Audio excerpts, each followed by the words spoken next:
Sadayana, tiba-tiba kepengen banget makan chicken katsu, ayo kita buat aja. Ini buatnya ala teteh ya, pakai khusus dada ayam dipotong filet.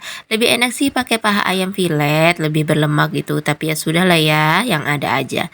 Nah, ini jadinya tuh lumayan banyak, bisa untuk stok frozen, kalau dadakan lapar tinggal goreng. Apalagi kalau punya si kecil yang kadang dadakan suka pengen jajan. Bisa nih stok frozen food ini aja, karena simple dan pasti si kecil suka. Bye-bye.